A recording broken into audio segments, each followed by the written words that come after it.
Et on va démarrer. Maître Emmanuel, c'est bon pour vous? Bonjour. Bonjour à tous. On démarre, 10 heures. Les connexions arrivent tranquillement, juste le temps de se présenter, de faire l'introduction de ce webinaire. Bon, pas tous. Donc, merci de nous retrouver. Je me présente, pour ceux qui ne me connaissent pas, Mathilde Lefray, déléguée générale du MEDEF Gironde.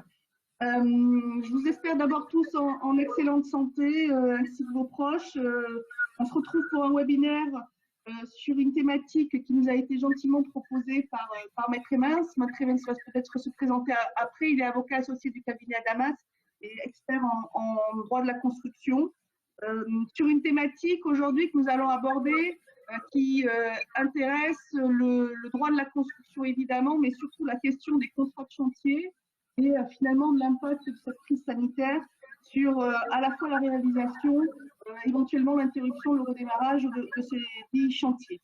Comme précédemment pour ceux qui ont pu assister à des webinaires, on n'a pas la capacité de prendre vos questions en direct de façon orale.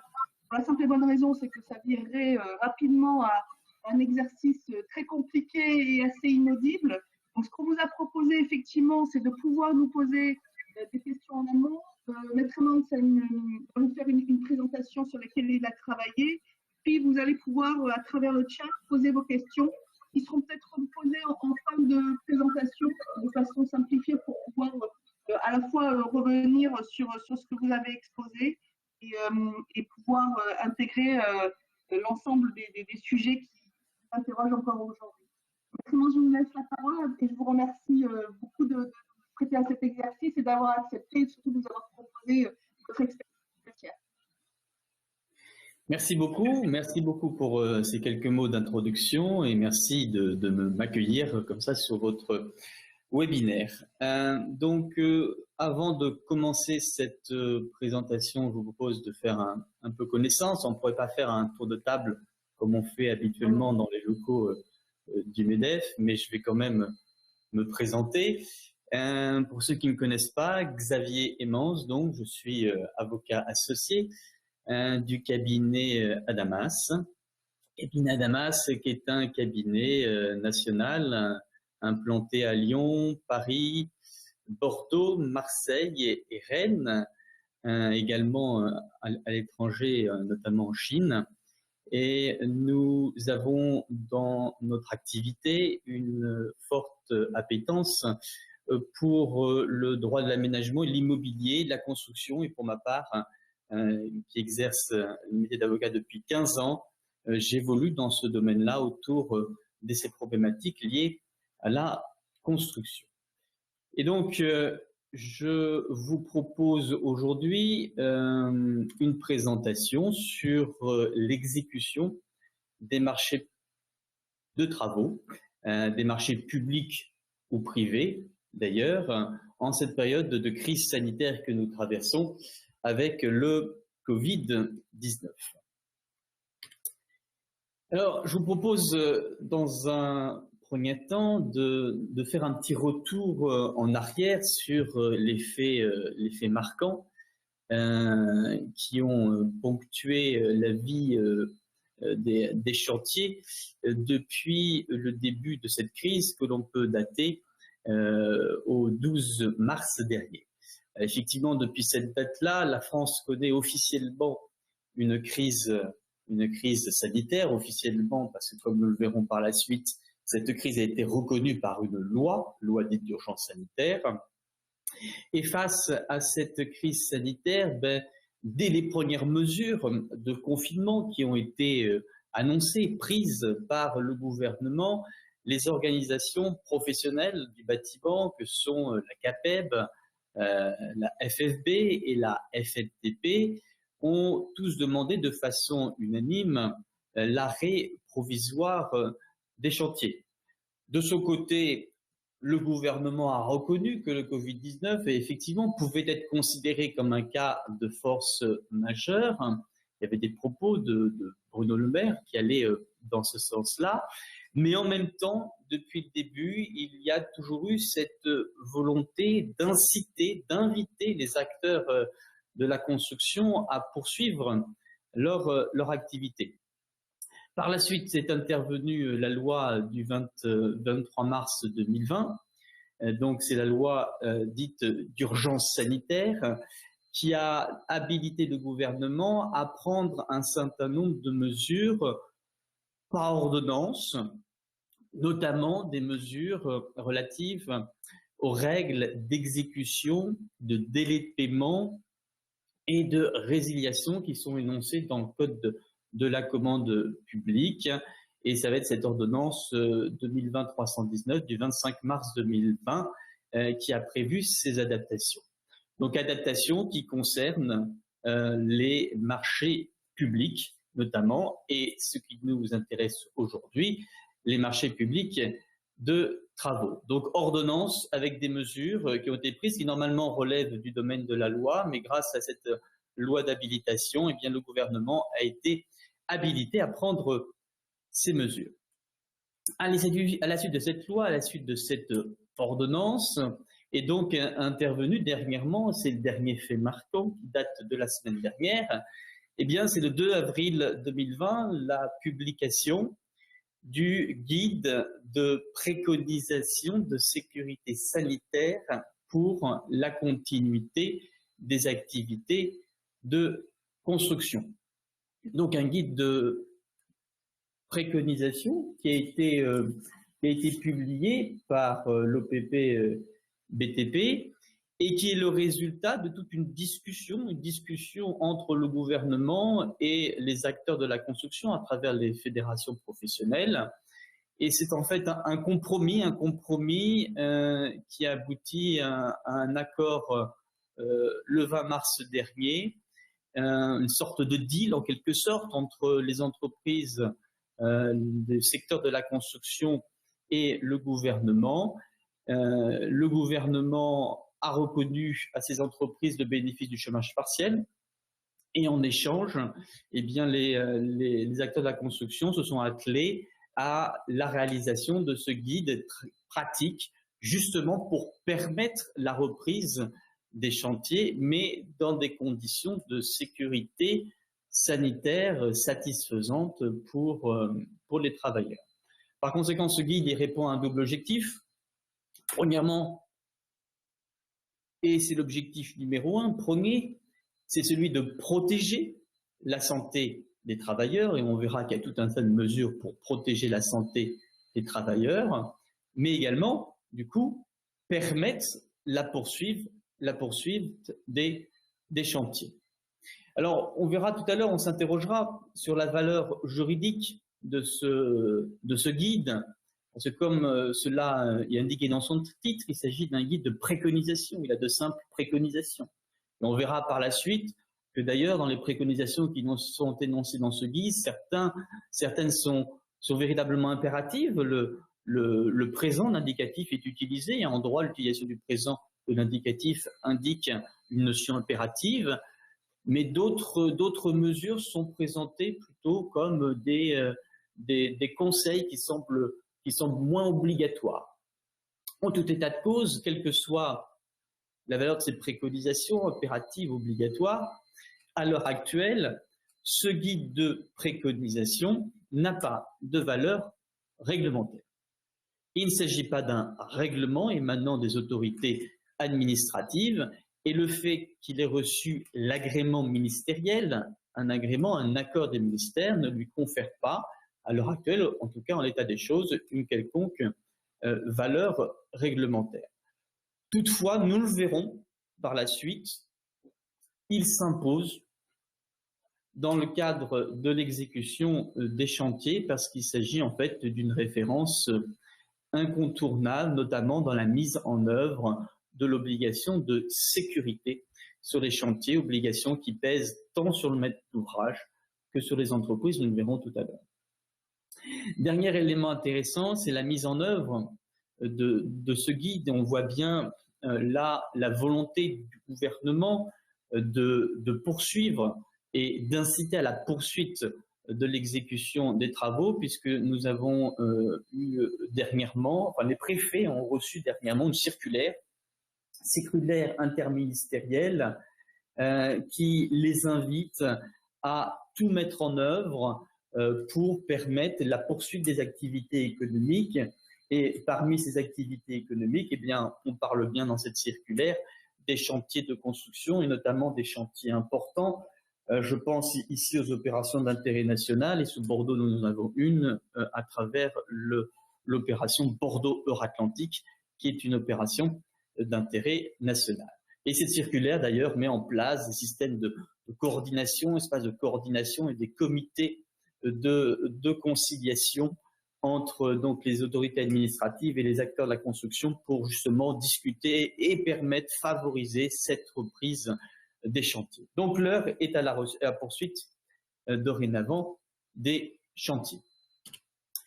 Toutefois, de l'eau a coulé sous les ponts depuis le début de cette crise.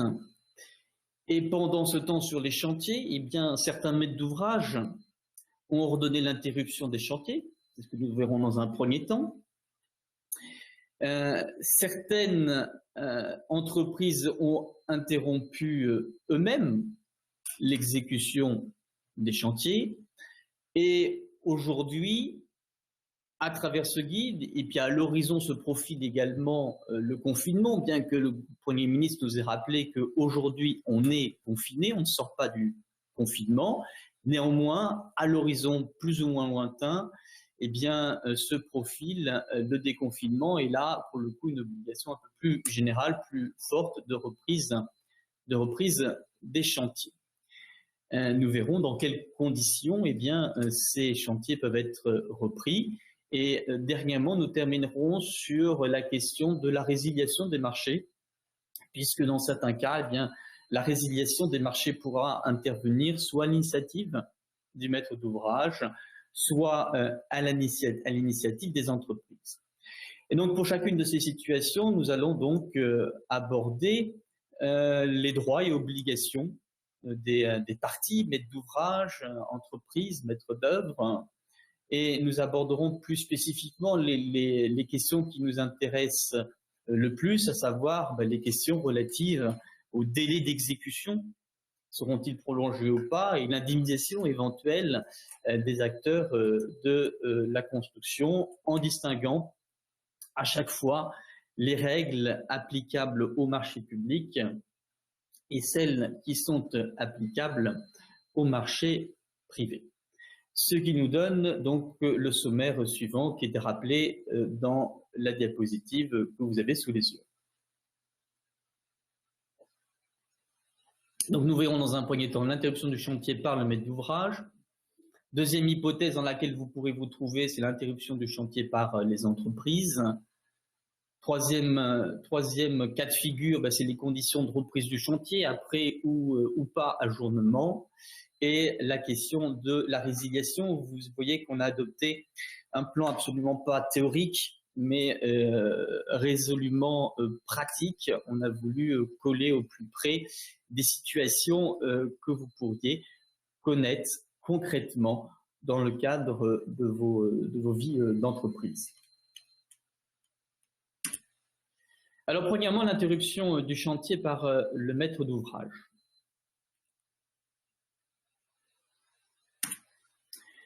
L'interruption du chantier par le maître d'ouvrage, l'hypothèse que nous avons ici, c'est que le maître d'ouvrage a expressément décidé de suspendre l'exécution des marchés. Nous verrons dans un premier temps le cas des marchés publics. Et ensuite, nous verrons le cas des marchés privés. Concernant les marchés publics, eh bien, la décision d'interruption de chantier s'analyse comme une décision d'ajournement.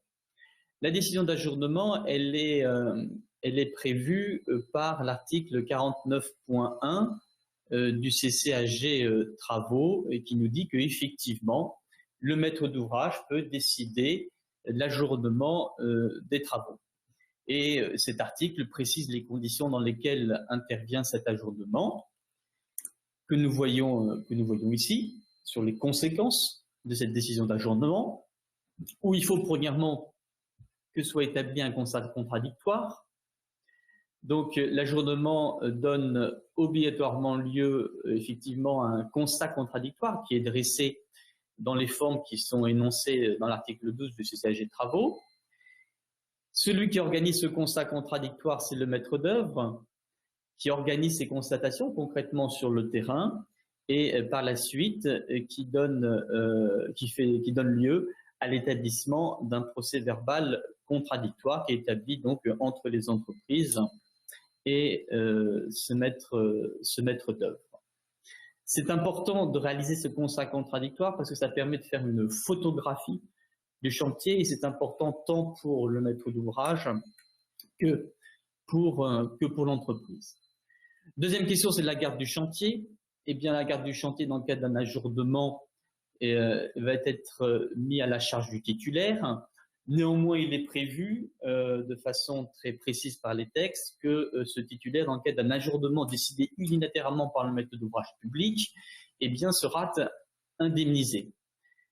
La question de la garde du chantier, elle est énoncée dans les textes 31.4.1 du CCAG travaux, mais surtout 49.1.1, qui prévoit expressément que cette sécurisation de cette garde du chantier va être à la charge du titulaire, mais moyennant une rémunération. Concernant maintenant les délais d'exécution en cas d'ajournement du chantier, donc l'ajournement du chantier, c'est une mise entre parenthèses du chantier, et bien là les textes le prévoient expressément cette possibilité, c'est l'article 19.2.2 du CCAG travaux qui prévoit donc la possibilité pour le maître d'ouvrage unilatéralement de décider le rallongement des délais d'exécution qui sont prévus au contrat.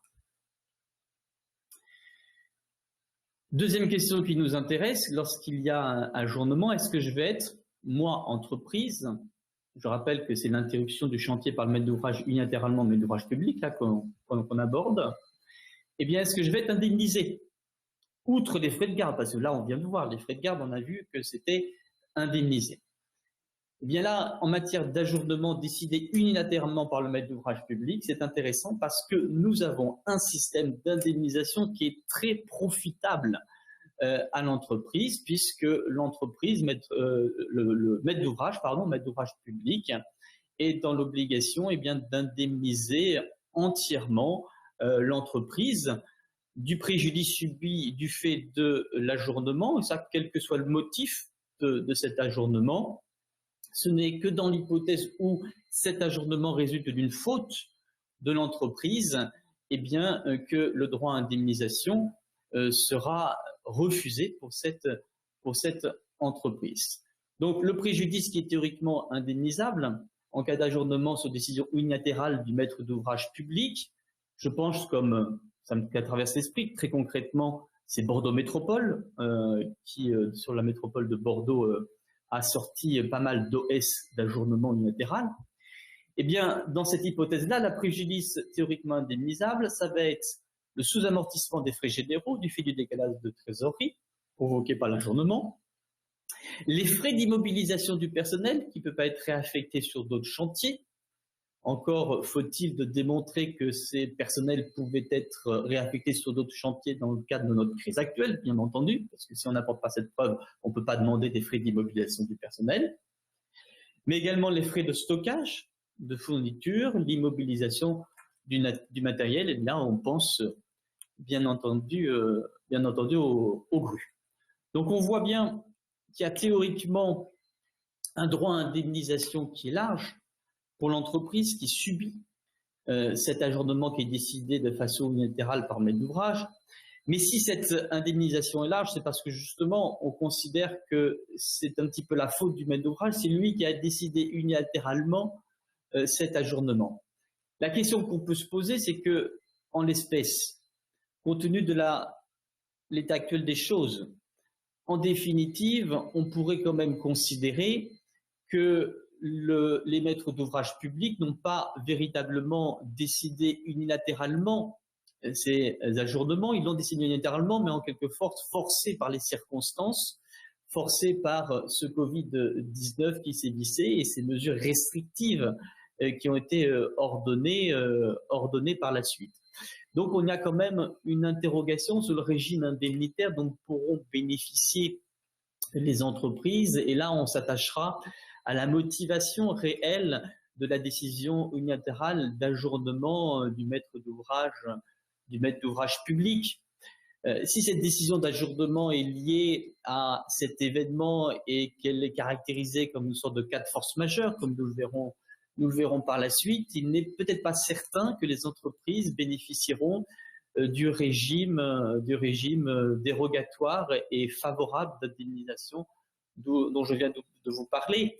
Et on peut penser aussi que dans l'hypothèse où cette décision d'ajournement du maître d'ouvrage public est en définitive plus un constat d'un état de fait, les entreprises, comme nous le verrons par la suite, ont cessé leur activité, et bien là, on aura encore un peu plus de mal à considérer que cette décision d'ajournement constitue une véritable décision unilatérale qui a été prise par l'entreprise dans le cadre de l'article 49.1.1 que nous venons de voir. Après ces considérations sur l'indemnisation, il faut bien garder à l'esprit cette disposition qui est nouvelle, qui a été introduite par l'ordonnance du 25 mars 2020, qui est extrêmement intéressante, puisqu'elle nous dit que pour les marchés à forfait, alors là on parle uniquement des marchés à forfait, attention, pour les marchés à forfait, on parle des marchés publics uniquement, je vous le rappelle, eh bien, il y a un mécanisme, une obligation de poursuivre le règlement du marché. Le maître d'ouvrage a l'obligation, alors même qu'il a décidé l'ajournement, eh bien, de poursuivre le règlement du marché selon les modalités qui sont prévues au contrat. C'est l'article 6, quatrièmement de cette ordonnance, et donc qui prévoit eh bien, la poursuite du règlement, alors même que l'exécution du contrat est suspendue, alors même que le service n'est pas fait. Et ça, c'est une belle dérogation à un principe fondamental de droit administratif, qui est le principe du service fait. On vous règle que si le service a été exécuté et après exécution du service, généralement. Et bien là, c'est une dérogation. Cela veut dire que très concrètement, les entreprises qui sont liées à un marché public de travaux et un marché forfaitaire, à prix forfaitaire, peuvent continuer, et ça ils auraient pu le faire dès le mois de mars, à facturer normalement le maître d'ouvrage public selon les modalités qui sont prévues au contrat. Par conséquent, facturer les acomptes périodiques qui sont généralement mensuels en application de l'article 11.1 du CCAG travaux, mais qui peuvent être trimestriels ou d'autres périodes.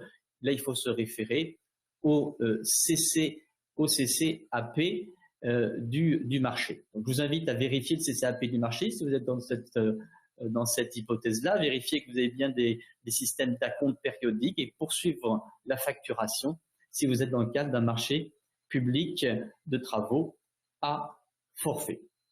Alors attention, précision importante, c'est qu'à la fin de la période critique de crise sanitaire, l'ordonnance prévoit qu'il faut un avenant lors de la reprise du marché, et avenant dans lequel il sera fait un point sur les travaux qui restent à exécuter, est-ce qu'il faut modifier la consistance de ces travaux compte tenu de la crise, et s'il y a une modification, il y aura peut-être un trop perçu par l'entreprise, et dans cette hypothèse-là, l'entreprise devra reverser le trop perçu si dans le cadre de cet avenant, il est décidé une modification du marché.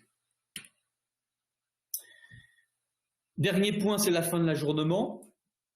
Comment se passe la fin de l'ajournement? On verra par la suite les modalités de reprise. Mais là, ce qui nous intéresse, c'est la fin de l'ajournement. J'ai une décision unilatérale du maître d'ouvrage qui décide cet ajournement, comme on vient de voir tout à l'heure. Eh bien, normalement, la fin de l'ajournement est décidée de façon unilatérale par le maître d'ouvrage, par un ordre de service. Mais attention, l'article 6 dont on parlait à l'instant même, et le quatrièmement, semble imposer pour les marchés à forfait la conclusion d'un avenant antérieurement à la reprise. Puisqu'il nous dit, il utilise l'impératif, il nous dit qu'un avenant, l'avenant dont je vous parlais, détermine. Il détermine les conditions de la reprise et cette utilisation de l'impératif paraît exclure la mise en œuvre du pouvoir de modification unilatérale du maître d'ouvrage, ce pouvoir de réenclencher l'exécution du marché après une décision d'ajournement par un simple ordre de service. Donc, il y a un avenant est requis, et qui dit avenant dit consensus, qui dit avenant dit accord entre le maître d'ouvrage et l'entreprise, et ça sera l'occasion effectivement de faire le point sur les droits et obligations des parties, notamment sur les éventuelles prolongations de délai d'exécution et les questions d'indemnisation. Ce qui nous amène à quelques conseils pour cette première partie, donc l'ajournement décidé unilatéralement par le maître d'ouvrage public. Le réflexe numéro 1, c'est vérifier le CCAP. Parce que là, ce dont on vient voir, c'est les dispositions du CCAG. Et vous savez que votre marché, il a un CCAP et que ce CCAP il peut comporter des dérogations à ce CCAG. Donc, premier réflexe, on va vérifier le CCAP pour voir s'il n'y a pas de dérogation au CCAG. Deuxième réflexe, à réception de la décision d'ajournement, il faut vérifier que cette décision d'ajournement provient bien du maître d'ouvrage. Parce que seul le maître d'ouvrage est compétent pour décider l'ajournement. Un OS du maître d'œuvre qui décide l'ajournement, c'est pas bon. Ce n'est pas valable. Seul le maître d'ouvrage est compétent pour décider l'ajournement. Il faut veiller également à la réalisation du contrat contradictoire dont on vient de parler. C'est important pour préserver les droits de chacune des parties, tant le maître d'ouvrage que l'entreprise. Formuler des réserves à l'ordre de service du maître d'ouvrage que vous recevrez concernant la garde du chantier que nous venons de voir, les éventuels coûts supplémentaires et les délais d'exécution, il faut le dire dès le début. Comme ça, il n'y a pas de difficulté par la suite, on ne pourra pas vous reprocher à vos entreprises de construction de ne pas avoir formulé de telles réserves, de ne pas vous avoir s'être manifesté lors de cette réception d'ajournement. Et pour le marché à forfait, je le répète, poursuivre la facturation périodique prévue au marché et exiger la régularisation d'un avenant lors de la reprise des travaux parce que c'est prévu par l'ordonnance. Nous venons de voir donc cette première partie, donc les marchés publics de travaux. On va pouvoir passer au marché privé. Et je profite de cette transition pour vous rappeler, pour ceux qui n'étaient pas présents dès le début de cette intervention, que vous avez la possibilité de poser des questions via un chat et ces questions me seront répercutées par la suite. N'hésitez surtout pas à poser ces questions et à enclencher un échange entre nous, même si l'échange est à distance. Concernant donc les marchés privés, les modalités sont un petit peu les mêmes qu'en matière de marché public. C'est le maître d'ouvrage qui peut décider d'interrompre le chantier. Il est conseillé de formaliser cette décision par un ordre de service. Le maître d'ouvrage fera un ordre de service signé par lui. Et il est quand même préférable de régulariser un avenant, ce qui permettra de sécuriser tant le maître d'ouvrage que l'entreprise, puisque l'avenant permettra d'aborder les obligations des parties, et notamment pourra aborder les questions de garde du chantier, des modalités de garde, etc. Et l'avenant permet bien entendu d'éviter tout litige ultérieur. Par la suite, ça permet d'éteindre les contentieux et d'anticiper les litiges. Les conséquences de cette interruption du chantier par le maître d'ouvrage, premièrement, et ça on le répétera à chaque fois dans cette présentation, référez-vous au contrat. Marché privé, vous avez un contrat de droit privé, il faut regarder ce qu'il y a dans le contrat. Parce qu'il y a peut-être des dispositions particulières qui s'appliquent en la matière. En tout état de cause, vous ferez également un constat contradictoire, comme pour les marchés publics, comme nous venons de voir. La garde du chantier, vous pourrez toujours essayer, vous, entreprise, de dire que c'est la maître d'ouvrage qui a interrompu l'exécution du chantier, donc vous pouvez essayer de lui transférer la garde, mais généralement, dans tous les contrats, il est prévu que la garde du chantier est conservée par l'entreprise jusqu'à la réception. C'est le cas notamment de la norme AFNOR, l'article 13 de la norme AFNOR, et on peut interpréter cette clause comme faisant peser sur l'entreprise une obligation de garder le chantier jusqu'à cette réception, malgré une décision d'interruption ou de suspension. Le délai d'exécution, c'est intéressant parce que cette norme AFNOR, justement, NFP 03001, applicable aux travaux de bâtiment, prévoit, il y a une disposition spéciale qui prévoit la prolongation des délais d'exécution, justement en cas de suspension des travaux sur décision du maître d'ouvrage. Je vous ai mis les articles. Alors attention, il s'agit d'un exemple, parce que la norme NFP 03001, elle s'applique uniquement dans l'hypothèse où votre marché, le droit privé, eh bien, il fait référence. Cette norme, elle ne s'applique pas de droit. C'est un peu comme le CCAG travaux, sauf que le CCAG travaux pour les marchés publics, il est généralement visé dans tous les marchés publics de travaux. C'est assez rare qu'il ne soit pas visé. Pour les marchés privés, en revanche, il y a quand même beaucoup de donneurs d'ordre, de maîtres d'ouvrage privés qui disposent de leurs propres conditions générales et qui ne font pas référence à cette norme NFP 03001. D'où le réflexe numéro 1 dont je vous parlais tout à l'heure. Allez auditer votre contrat, lisez votre contrat pour voir s'il contient des dispositions particulières, comme la norme NFP 03001. L'indemnisation maintenant, il est possible de considérer que la norme NFP 03001 prévoit l'indemnisation de l'entreprise. Il y a deux dispositions qui prévoient cette indemnisation lorsque l'interruption du chantier a été ordonnée par le maître d'ouvrage. Mais il faut faire attention car dans chacune de ces hypothèses, la norme AFNOR, tant pour la prolongation du délai d'exécution que pour l'indemnisation, subordonne ce droit à indemnisation et ce droit à prolongation de délai à la formulation de réserves écrites qui sont formulées par l'entreprise dès la survenance de l'événement, c'est-à-dire à la décision de suspension. D'où l'intérêt de réagir tant pour les marchés publics que pour les marchés privés. Dès réception de la décision d'interruption, de suspension, d'ajournement, vous l'appelez comme vous voulez. D'ailleurs, les maîtres d'ouvrage n'emploient pas forcément le même qualificatif. On réagit, on formule des réserves, qu'on est entreprise, on formule des réserves sur les questions de prolongation et d'indemnisation en renvoyant à plus tard, en disant qu'on les chiffrera plus tard. Fin d'interruption, la fin de l'ajournement et donc la reprise sera décidée par ordre de service par le maître d'ouvrage. L'intérêt toujours de régulariser un avenant pour régler toutes ces questions de prolongation de délai d'exécution et d'indemnisation des entreprises. Donc le conseil que je peux vous rappeler ici, toujours réflexe numéro 1, on ne répétera jamais assez, lisez le contrat, on n'arrête pas de le dire, excusez-moi, je me répète, mais on constate à travers notre pratique professionnelle d'avocat que les clients, quand ils viennent nous voir, n'ont pas lu leur contrat. Or, la solution se trouve dans le contrat, dans les conditions particulières et les conditions générales.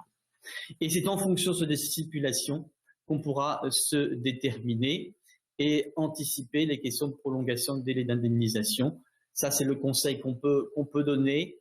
On peut laisser courir les choses, voire régler plus tard, mais on a bien vu qu'il y avait quand même des conditions formelles pour se manifester dans des délais parfois qui sont contraints par des conditions particulières et conditions générales qui conditionnent le droit à indemnisation et le droit à prolongation de délai. Donc, il y a tout intérêt à se manifester dès l'interruption du chantier qui est ordonnée par le maître d'ouvrage. Deuxièmement, deuxième chapitre, deuxième partie, nous allons voir maintenant la question de l'interruption du chantier par les entreprises. Donc cette fois-ci, l'hypothèse est différente. Ce n'est pas le maître d'ouvrage qui a dit « vous interrompez », c'est l'entreprise qui a dit « moi, j'interromps mes chantiers, je ne peux pas continuer ». Là aussi, nous allons distinguer les marchés publics et les marchés privés. Concernant les marchés publics, c'est la même chose d'ailleurs qu'en marché privé. L'interruption unilatérale de l'exécution de votre marché, du marché public en l'occurrence, constitue une faute qui est de nature à engager la responsabilité du titulaire et permettre le maître d'ouvrage de mettre en œuvre les mesures coercitives, mise en demeure, pénalité de retard, voire résiliation du marché pour faute, pour abandon chantier. La seule façon de pouvoir échapper à cette responsabilité et à ces mesures coercitives, c'est de démontrer bien, que vous étiez dans une condition de force majeure. Mais pour se prévaloir de la force majeure, il faut pouvoir démontrer que les conditions de cette force majeure sont réunies. Et les conditions sont au nombre de 3. Et nous allons voir sur ces 3, c'est la troisième qui pose difficulté au regard des événements de crise sanitaire que nous connaissons. Parce que la première condition, extériorité, a priori, cette condition, qui semble plus ou moins abondée d'ailleurs par le judiciaire, reste conservée par le juge administratif et est a priori remplie dans le cadre de nos chantiers actuels, dans la mesure où tous ces événements sont extérieurs aux parties, tant aux maîtres d'ouvrage qu'aux entreprises. Ce Covid n'a pas été introduit par les entreprises. Deuxièmement, c'est l'imprévisibilité. Imprévisibilité qui s'apprécie au jour de la conclusion du contrat. Attention, au jour où vous avez conclu l'autre contrat, est-ce qu'il était prévisible qu'on soit dans cette période de crise sanitaire avec toutes les mesures qu'on connaît aujourd'hui? Non. Donc, a priori, la condition d'imprévisibilité sera ici retenue comme cela a été retenu par le passé dans différents cas de jurisprudence. Cela n'a pas été retenu lorsque l'épidémie était largement annoncée et prévue, mais prévue également dans ces conditions, ce qui ne semble pas être le cas du Covid-19, sauf si le marché a été conclu très récemment en période de crise. Là, effectivement, vous ne pourrez pas vous prévaloir de la force majeure, puisque c'est au moment de la conclusion du contrat que doit s'apprécier cette imprévisibilité. Troisièmement, l'irrésistibilité. Qu'est-ce que c'est que l'irrésistibilité? Eh bien, c'est l'impossibilité d'honorer sa prestation.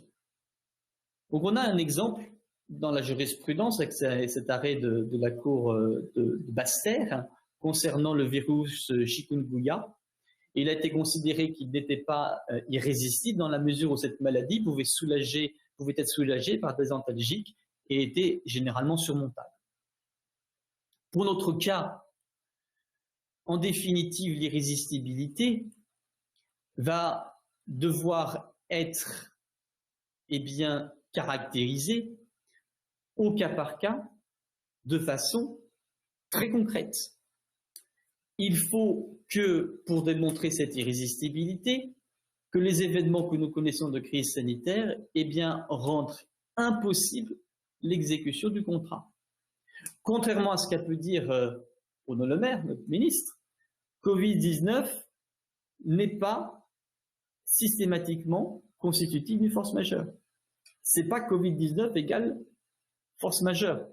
Non, c'est une appréciation au cas par cas. Et il faut le démontrer. Il faut démontrer que concrètement, vous, entreprise, vous avez été dans l'impossibilité de poursuivre l'exécution du contrat. Notamment en raison de la localisation du chantier qui nécessitait le logement et la restauration des équipes qui étaient devenus impossibles en raison de la fermeture des restaurants.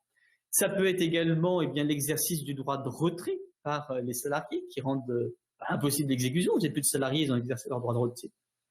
Ça peut être également l'interruption de l'activité des autres acteurs du chantier. Si le maître d'œuvre n'est plus là, si les fournisseurs ont fermé, si les sous-traitants ont fermé aussi, eh bien, vous ne pouvez pas continuer votre chantier. Et ça va être également, nous verrons ça par la suite, l'impossibilité de mettre en œuvre les mesures barrières qui sont énoncées dans le guide de préconisation de sécurité sanitaire pour la continuité des activités de construction. Si vous êtes dans l'incapacité de mettre en œuvre ces mesures, ces préconisations, là aussi, vous pourrez être, en cas de force majeure, eh bien, pouvoir démontrer que vous étiez effectivement dans l'impossibilité de poursuivre l'exécution du chantier. Donc il y a une nécessité là pour l'entreprise de se constituer des preuves et de démontrer très concrètement, chantier par chantier, en fonction de la nature des prestations qui sont l'objet de votre contrat, si oui ou non, vous ne pouvez pas poursuivre l'exécution du contrat. Et maintenant, depuis la publication du guide, si vous ne pouvez pas mettre, on verra ça plus spécifiquement par la suite, si vous ne pouvez pas mettre en œuvre les préconisations du guide. C'est uniquement dans cette hypothèse d'impossibilité concrètement démontrée au cas par cas que vous pourrez effectivement démontrer la force majeure et pouvoir justifier donc votre arrêt de chantier de façon rétroactive. Alors, quelles sont les conséquences de cet arrêt, interruption de chantier par les entreprises? Si la force majeure est caractérisée, comme on vient de voir, c'est une cause d'exonération de responsabilité. Par conséquent, on ne pourra pas recharger votre responsabilité, on ne pourra pas vous appliquer des pénalités de retard et le maître d'ouvrage ne pourra pas résilier le marché. Sauf si, bien entendu, le maître d'ouvrage a des fautes à vous reprocher, fautes qui étaient antérieures à la crise sanitaire et qui sont sans lien avec elle, bien entendu. Le fondement de cette exonération de responsabilité, exonération des pénalités de retard, c'est la théorie classique de la force majeure, mais également l'article 6, deuxièmement, de l'ordonnance, qui veut nous dire très concrètement et de façon très explicite que les pénalités de retard ne pouvaient être appliquées dès lors que, les événements de crise sanitaire rendaient impossible l'exécution du marché, ou alors nous verrons par la suite excessivement onéreux. Quant au délai d'exécution, si vous êtes dans le cas d'une force majeure, on pourra invoquer l'article 19.2.2 qui nous dit que le délai d'exécution peut être rallongé si on a une difficulté imprévue. Une force majeure, a priori, c'est une difficulté imprévue. Et nous avons également l'ordonnance, l'article 6, toujours, mais cette fois-ci de premièrement, qui prévoit également la possibilité d'une demande de prolongation du délai d'exécution du marché. Lorsque vous êtes dans l'impossibilité de poursuivre l'exécution, ce délai de prolongation du délai est égal à la période comprise entre le 12 mars 2020 et la fin de l'état d'urgence actuellement fixé au 24 mai. Actuellement fixé puisqu'il y a une loi qui l'a fixé au 24 mai, mais une autre loi pourrait très bien reporter cette échéance à une date ultérieure. Donc on prend cette durée entre ces deux dates, 12 mars et 24 mai, de façon provisoire, et on calcule ce nombre de jours. Il me semble que j'ai refait le calcul, ça fait 72 jours grosso modo, vous vérifierez.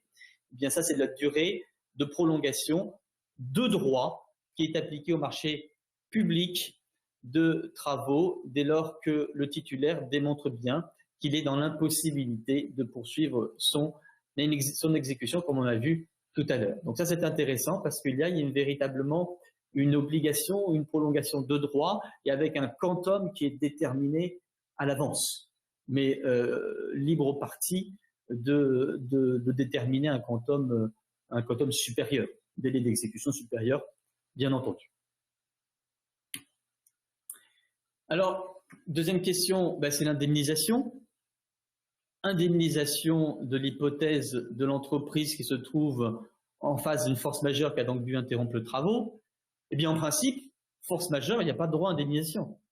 La force majeure, ça permet uniquement d'échapper à l'obligation d'exécution de son marché, de ses obligations. Mais ça n'ouvre pas un droit à indemnisation.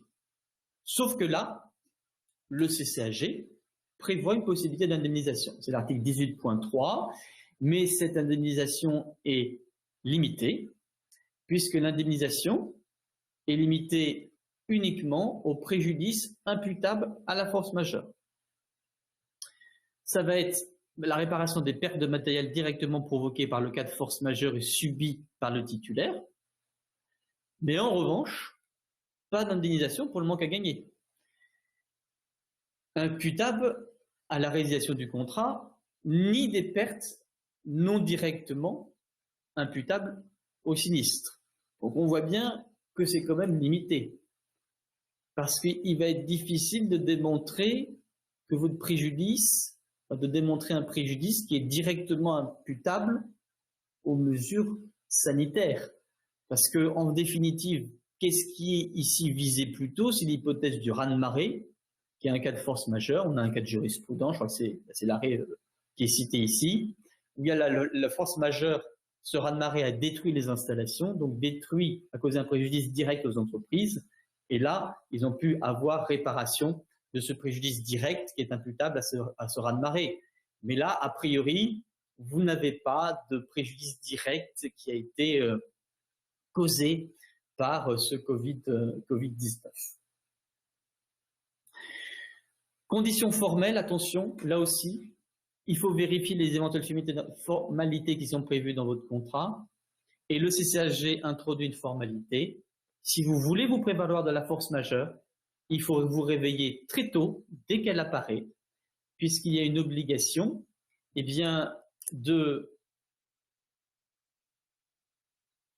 d'informer le maître d'ouvrage de la survenance de cette force majeure. Donc le conseil qu'on donne ici, c'est que si vous voulez vous prévaloir de la force majeure dans l'exécution des travaux pour ne pas poursuivre l'exécution des travaux, eh bien vous devez en informer le maître d'ouvrage tout de suite et démontrer pourquoi, pour quelles raisons, eh bien la force majeure est selon vous caractérisée et vous empêche de poursuivre l'exécution du contrat. Donc conditions formelles d'information du maître d'ouvrage. Donc les conseils qu'on peut donner ici aux hypothèses d'entreprises qui arrêtent le chantier dans le cadre d'un marché public, se constituent des preuves pour démontrer que vous ne pouvez pas poursuivre concrètement l'exécution du chantier. Et ça, il faut aller demander des attestations aux autres entreprises, à vos fournisseurs qui ont fermé. Mais allez leur demander des attestations en disant qu'ils étaient fermés de telle date à telle date pour pouvoir bien démontrer auprès du maître d'ouvrage qu'effectivement vous ne pouvez pas vous fournir en matériel. Idem auprès de vos sous-traitants. Et deuxièmement, cette obligation d'avertir, d'informer sans attendre le maître d'ouvrage et le maître d'œuvre, faites une lettre commune, après avoir vérifié bien les formalités qui peuvent être prévues dans votre contrat. Après avoir vu l'interruption du chantier par les entreprises côté marché public, maintenant on regarde les marchés privés. Et les marchés privés, il y a, comme vous savez, une force obligatoire du contrat. Il faut exécuter le marché. Sauf qu'on a l'article 1218 du Code civil, qui lui aussi nous parle de force majeure, et ça c'est intéressant. Puisqu'il nous dit que lorsqu'il y a un cas de force majeure avec un événement qui échappe au contrôle du débiteur, qui ne pouvait pas être prévu dans la conclusion du contrat, c'est à peu près les mêmes notions qu'en droit public, et dont les effets ne pouvaient pas être prévus à l'avance, il y a une possibilité d'échapper à l'exécution de son obligation. Les éléments caractéristiques sont les mêmes que pour les marchés publics, puisqu'il faut démontrer concrètement l'impossibilité de poursuivre l'exécution en raison, par exemple, de l'impossibilité de mettre en œuvre les préconisations du guide que nous verrons par la suite. Le cadre juridique, c'est l'arrêt du Conseil de la Cour de cassation du 14 avril 2006, qui reprend pro ou pour les conditions qui sont applicables en matière de marché public. Il faut un événement extérieur, donc qui échappe au contrôle du débiteur, un événement qui ne peut pas être raisonnablement prévu lors de la conclusion du contrat, un événement dont les effets ne peuvent pas être anticipés, et un événement qui empêche effectivement l'exécution du contrat. Alors attention, au-delà de ces dispositions du Code civil, cette notion de force majeure peut être aménagée par le contrat et les droits et obligations des parties définis. C'est d'ailleurs le cas de la norme AFNOR, NFP 03001 et NFP 03002. Donc les conséquences, eh bien premièrement, force majeure, pareil, exonération de responsabilité, donc pas d'application des pénalités de retard, et impossibilité pour le maître d'ouvrage de résilier le marché, sauf bien sûr s'il y a une faute. Deuxièmement, délai d'exécution, c'est intéressant parce que la norme AFNOR a des dispositions, 10.3.1.2 de la norme NFP 03001 et 10.5.1.2 pour la norme NFP 03002 pour les travaux de génie civil, qui prévoit qu'en cas de force majeure, les délais d'exécution sont prolongés de la durée des empêchements. Donc là, c'est intéressant parce que vous avez une disposition. Il faut aller voir votre contrat, comme je vous le disais tout à l'heure, parce que votre contrat ne fait pas forcément référence à cette norme AFNOR. Et votre contrat peut très bien comporter des dispositions différentes. Et si ça se trouve, elle ne comporte aucune disposition qui soit favorable à l'entreprise. L'indemnisation, la force majeure, c'est une cause d'exonération de responsabilité, mais en aucun droit, elle n'ouvre droit à indemnisation. Vous pouvez échapper aux pénalités, éventuellement avoir des délais d'exécution rallongés si la norme AFNOR s'applique, ou si vous avez des dispositions similaires qui sont dans ce sens-là, mais en revanche, aucune disposition, notamment de la norme AFNOR, ne prévoit une indemnisation de l'entreprise.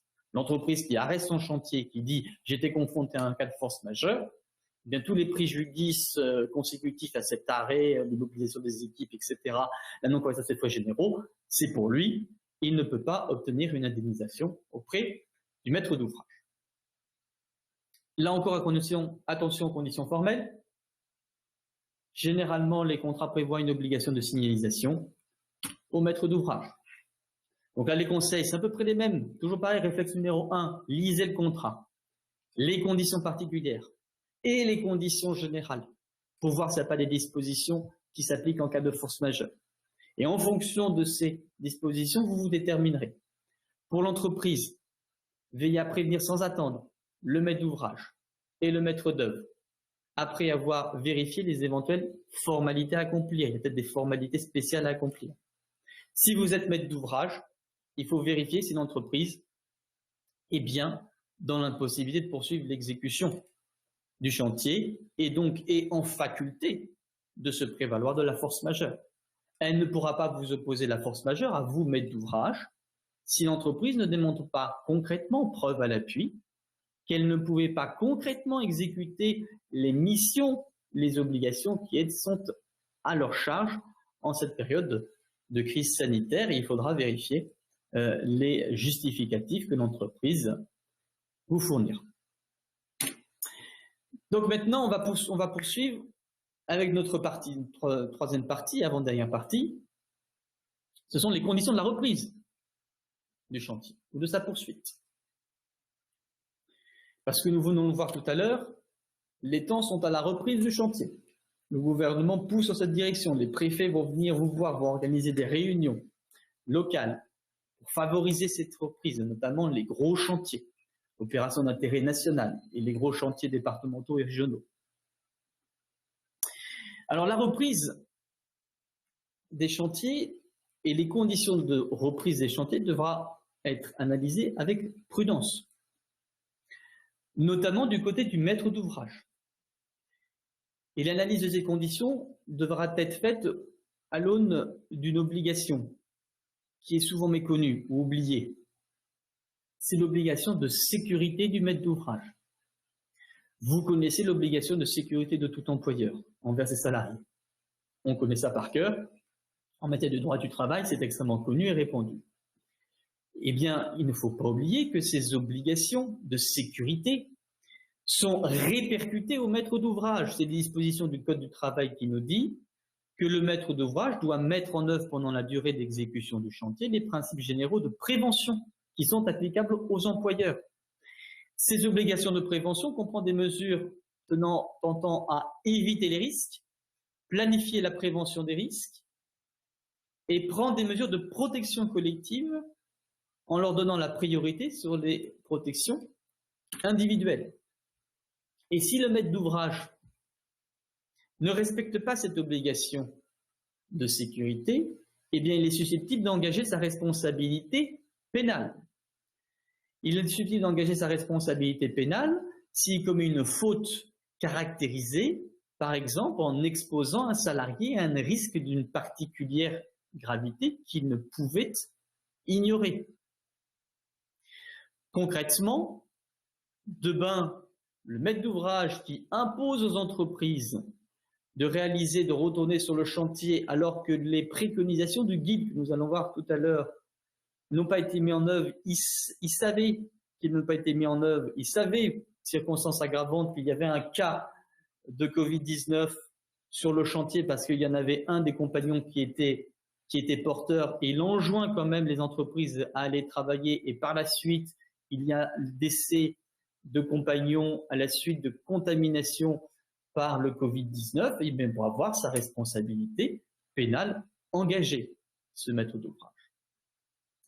Donc il faut faire très attention, quand on est maître d'ouvrage, de bien faire respecter cette obligation de sécurité en s'assurant que les conditions de reprise sont réunies. En outre, au-delà de cette responsabilité pénale en matière de marché public, eh bien, on a une obligation qui pèse sur les maîtres d'ouvrage de direction des marchés. Eh bien, le fait de ne pas mettre en œuvre les préconisations du guide, nous allons aller voir, qui conditionnent, qui sont garants de la sécurité eh bien, des salariés, eh bien, pourra être susceptible d'engager la responsabilité de ce maître d'ouvrage.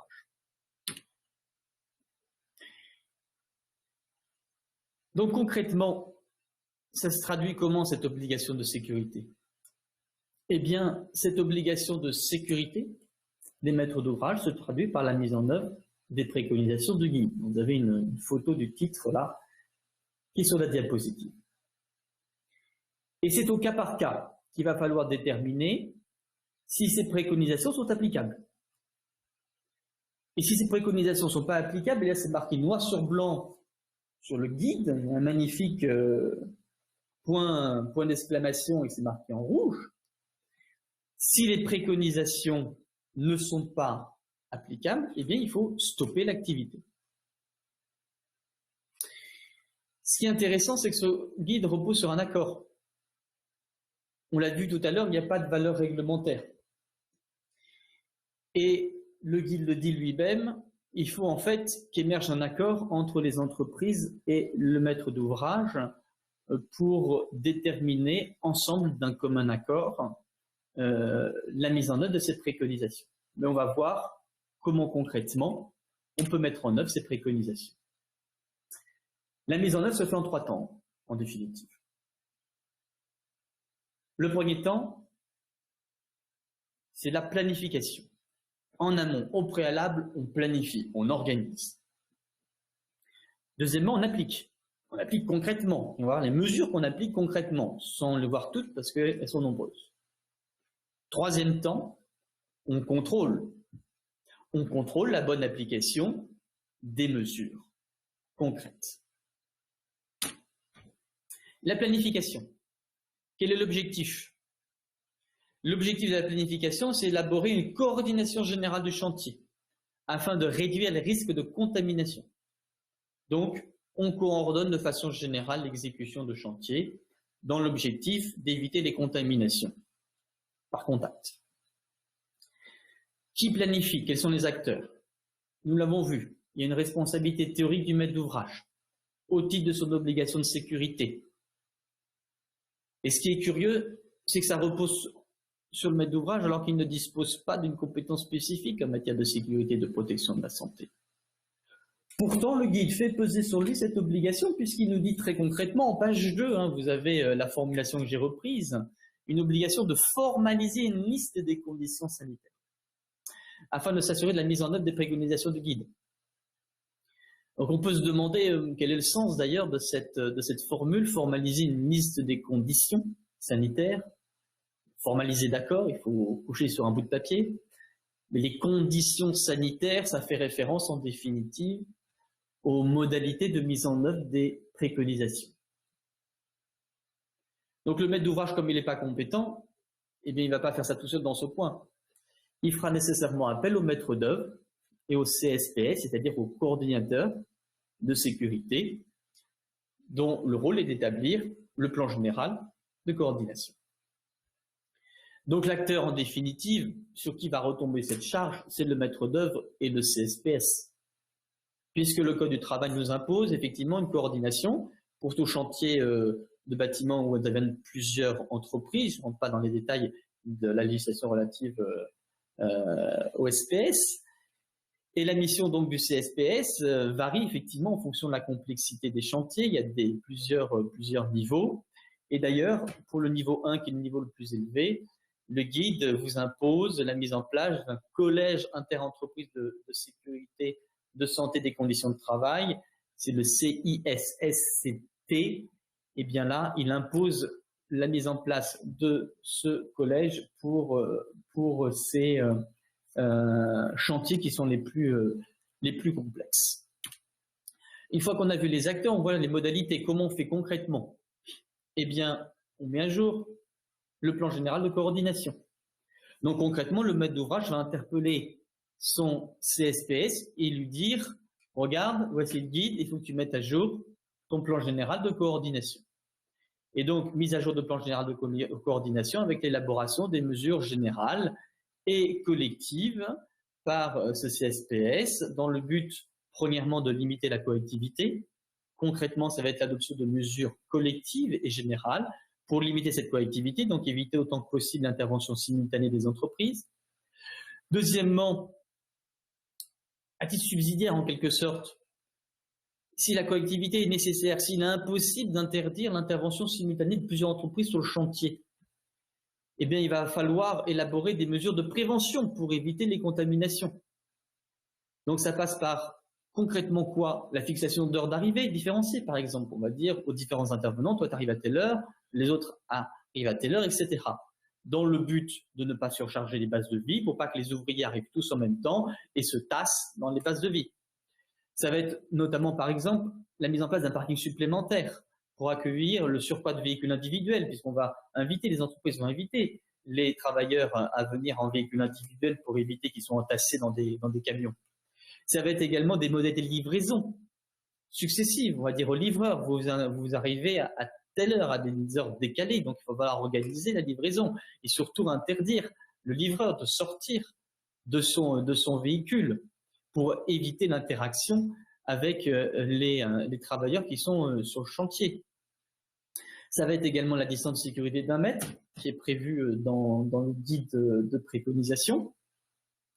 Et donc pour éviter cette distance de se rapprocher à moins d'1 mètre, eh bien ça va être la mise en place, ça c'est prévu par le guide, il ne faut pas sourire, c'est prévu noir sur blanc par le guide, par des plans de circulation circulaire. Donc au lieu de circuler tout droit à droite gauche, un peu comme des rues américaines, eh bien il faut circuler de façon circulaire. Donc on fait des ronds dans le chantier, comme ça il y a moins de risques de se croiser. Et on amoindrit les risques de contact et donc de contamination.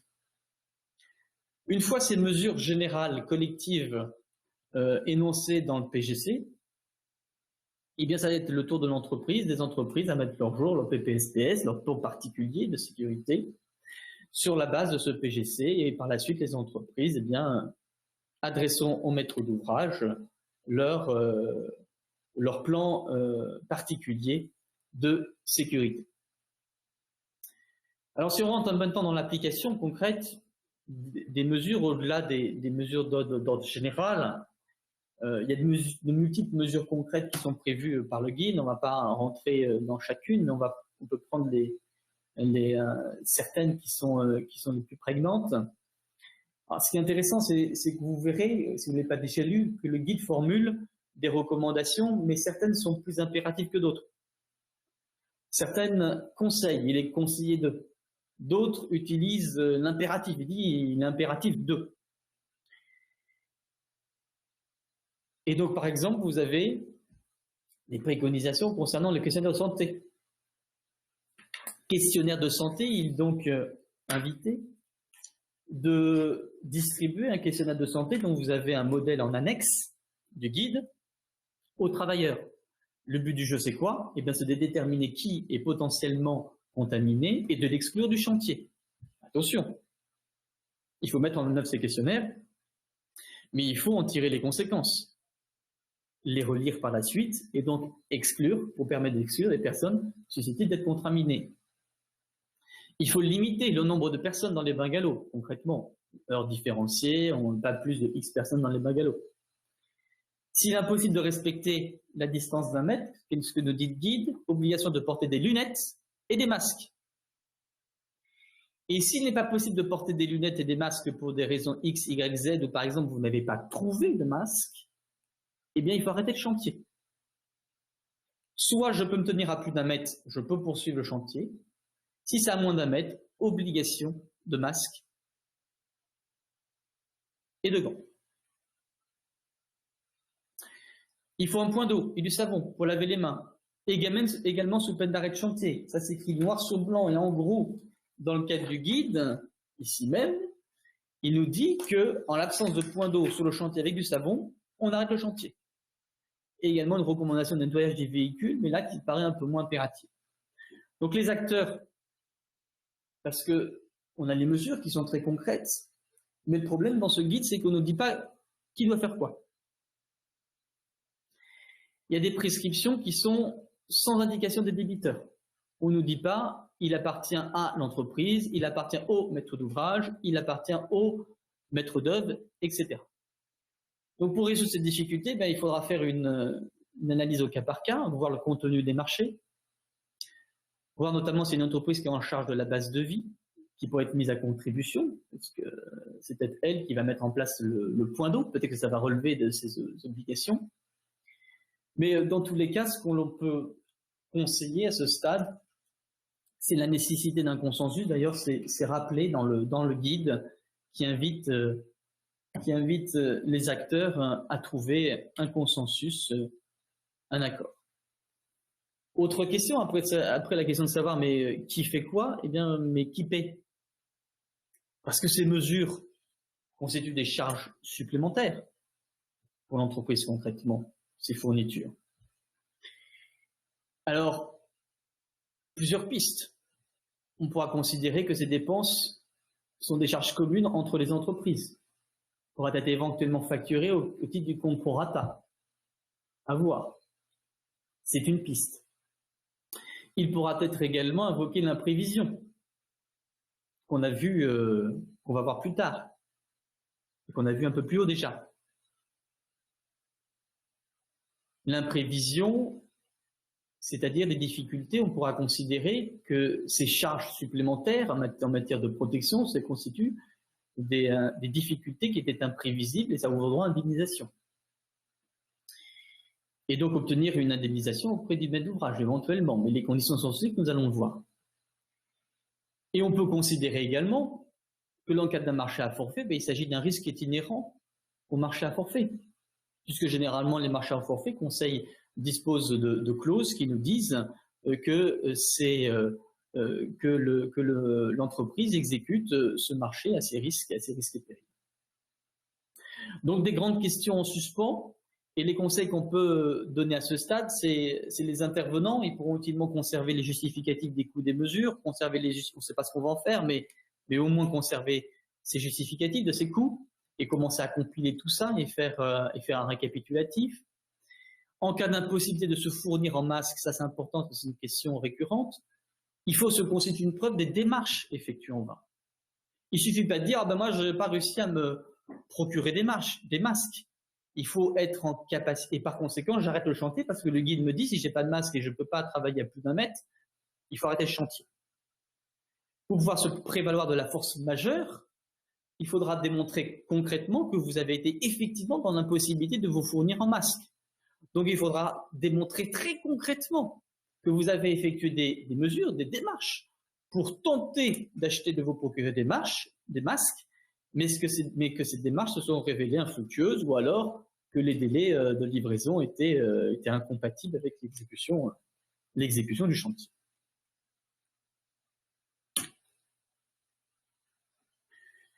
Après l'application, le contrôle. Ça, c'est intéressant parce que le guide nous dit qu'il faut des référents Covid. Il faut un référent Covid maître d'ouvrage, c'est en page 2.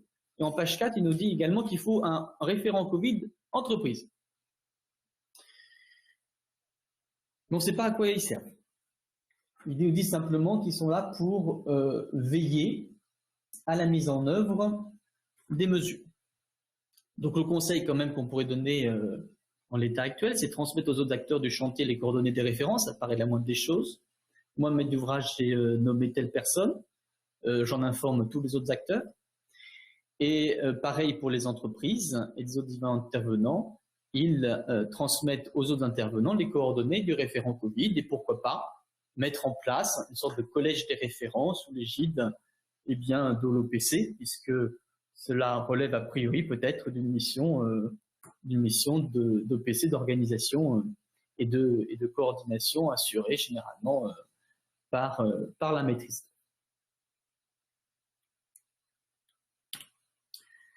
Maintenant, voir les particularités rapidement, les particularités premièrement pour les marchés publics, ensuite nous verrons les particularités pour les marchés privés. Concernant les marchés publics, donc les conditions de la reprise, le fait de reprendre des travaux dans des conditions particulières qui peuvent avoir un impact sur le phasage, sur la difficulté d'exécution des tâches, eh bien, on pourra obtenir une prolongation des délais en invoquant l'article 19.2.2 du CCSG Travaux qui permet une prolongation des délais d'exécution en cas de difficultés imprévues. Et effectivement, la mise en œuvre de ces mesures de guide peut être considérée comme des difficultés qui étaient imprévues. Mais surtout, dans l'article 6, premièrement de l'ordonnance, qui prévoit que lorsque la poursuite de l'exécution nécessite la mobilisation de moyens qui feraient peser sur le titulaire une charge manifestement excessive, le délai est prorogé, de la même prolongation qu'on a vue tout à l'heure, 73 jours. Mais pour pouvoir bénéficier des dispositions de cet article, il faut démontrer que, il y a des charges manifestement excessives. Et on peut considérer qu'il y a charge manifestement excessive dans la mesure où il y aura un déséquilibre du contrat. Nous verrons par la suite ce déséquilibre du contrat, on peut considérer qu'il est constitué à partir de 15% du montant total. Mais ça encore, rien n'est sûr puisqu'il s'agit de notions nouvelles qui ont été introduites par l'ordonnance et qui ne correspondent pas à des notions juridiques qui existent actuellement. Mais en tout cas, il est sûr, quand on parle de charges manifestement excessives, ce sont des charges qui sont d'une particulière lourdeur. Un petit surenchérissement du coût ne sera pas suffisant pour permettre d'obtenir une prolongation des délais en application de l'article 6 de l'ordonnance. L'indemnisation maintenant. Donc je reprends l'exécution du marché. Ça va mettre plus de temps d'exécuter les travaux en mettant en œuvre toutes les mesures du guide. Mais la question de savoir si maintenant je peux obtenir une indemnisation au-delà des coûts directs du fait de la perte de cadence en quelque sorte, résultant de la mise en œuvre de ces mesures. Et bien là, on pourra faire référence à la théorie de l'imprévision qui permet d'obtenir une indemnisation. La notion de l'imprévision, elle est prévue par le Code de la commande publique pour les marchés publics. Il faut un événement extérieur aux parties, imprévisible, et bouleversant temporairement l'équilibre du contrat. C'est le cas en l'espèce. C'est le cas en l'espèce si, effectivement, vous avez un bouleversement de l'équilibre du contrat qui est important. Et généralement, cela renvoie à l'équilibre du contrat, aux 15% dont je vous parlais tout à l'heure. Donc, on peut espérer, lorsqu'on est titulaire d'un marché public de travaux, d'obtenir éventuellement une indemnisation au titre de l'imprévision. Mais dans tous les cas, et ça c'est important de le savoir, cette indemnité ne couvrira pas totalement le préjudice de l'entreprise. Vous pouvez également obtenir une modification du contrat. Donc ça, c'est l'hypothèse favorable où il y a un accord intervenu avec le maître d'ouvrage public, où là, effectivement, il est prévu la possibilité d'une modification du contrat, même de façon unilatérale d'ailleurs par l'entreprise, et qui ouvre droit à indemnisation. Donc là, l'hypothèse, c'est quoi? Eh bien, je vais voir le maître d'ouvrage, on dit il faut modifier le contrat, rallonger les délais et augmenter ma rémunération parce que les mesures que je prends eh bien, vont être source de coûts supplémentaires pour moi. Eh bien là, cette modification est possible, elle est rendue possible par le Code de la commande publique, qui prévoit expressément, on n'aura pas de problème relatif aux règles de concurrence, de publicité mise en concurrence, le maître d'ouvrage pourra le faire. à condition qu'ils le veuillent bien, et il pourra être prévu une augmentation du prix dans cette hypothèse-là.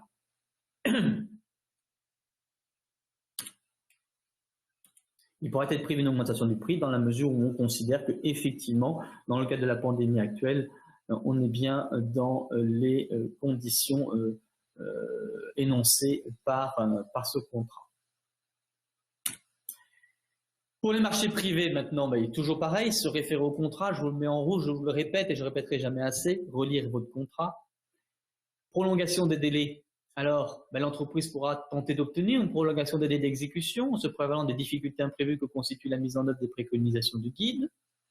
Et effectivement, on a une disposition de la norme AFNOR qui pourrait être mobilisée éventuellement, article 10.3.1.3, qui prévoit que le délai d'exécution est prolongé en cas de changement dans la nature des prestations à la demande du maître d'ouvrage.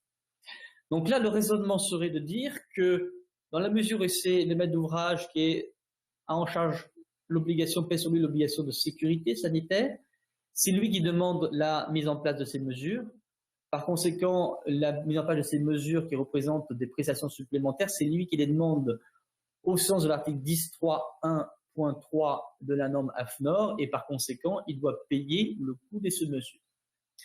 Je ne vous cache pas, dans la mesure où ces mesures sont imposées par un événement extérieur, qu'il n'est pas certain que ce raisonnement soit accepté devant les juridictions si demain il y a un contentieux.